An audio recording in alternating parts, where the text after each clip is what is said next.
નમસ્કાર, આપ જોઈ રહ્યા છો spark today news. Somnath Ram મંદિર સામેના જંગલ વિસ્તારમાં અજ્ઞાત કારણોસર આગ લાગી હોવાનું સામે આવ્યું છે। 30 ફૂટ ઊંચી આગની જ્વાળાઓ 1 કિલોમીટર દૂર સુધી દેખાઈ હતી। સોમનાથ ટ્રસ્ટના કર્મચારીઓ અને નજીકમાં વસતા લોકોએ સમય સૂચકતા વાપરી અગ્નિશામક સાધનો અને પાણીનો મારો ચલાવી આગને જંગલમાં ફેલાતો રોકી હતી। તો ફાયર બ્રિગેડ પણ ગણતરીની મિનિટોમાં જ ઘટનાસ્થળ પર પહોંચ્યું હતું અને આગ ઉપર કાબુ મેળવ્યો હતો। રામ મંદિર બનાવેલું છે નવું, એની સામે રુદ્રેશ્વર મંદિરમાં રહીએ છીએ ને સવારે કંઈક આગના ફડકાને દેખાણા, અમે બધા દોડીને બહાર આવ્યા।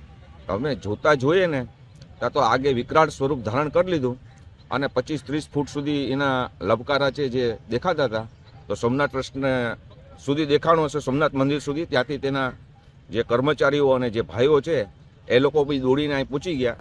એ બધા ડોલ બાલદી જેના હાથમાં જે સાધન આવ્યું એ બધા પ્રયત્નો કરવા માંડ્યા અને થોડી ઘણી કાબુ મેળવી। ફાયર બ્રિગેડ બી 15 મિનિટની અંદર આવી ગયો અને આગ ઉપર કાબુ કર્યો।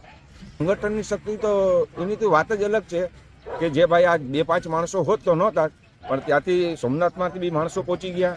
અહીંના ઘરના બધા લોકો, જે લોકો નાગરિકો છે એ લોકો બી દોડીને બહાર આવી ગયા અને એ લોકોએ સઘન પ્રયત્ન કરી અને કાબુ પાડ્યા। ટ્રસ્ટનું બહુ સારું કામ છે। અહીંથી ટ્રસ્ટના જે કર્મચારીઓ છે એનો સ્ટાફ 2 મિનિટની અંદર તો એ લોકો અહીં આવી ગયા। સામેથી એ લોકો ફાયર બ્રિગેડના જે ઓલા હોય છે, ઓલાવાના કાર્બન ડાયોક્સાઇડના જે બાટલા હોય છે તેનાથી એ લોકોએ પ્રયત્ન કર્યો અને આગ ઉપર કાબુ કર્યો।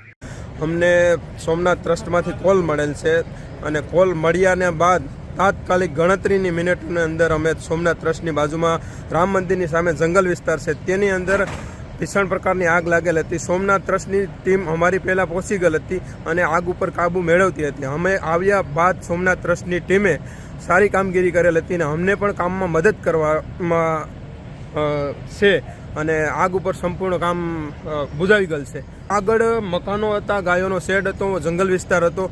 સંપૂર્ણ સોમનાથ ટ્રસ્ટની ટીમે અને આપણે ફાયર ફાઇટરની ટીમે સંપૂર્ણ આગ ઉપર કાબુ મેળવેલ છે।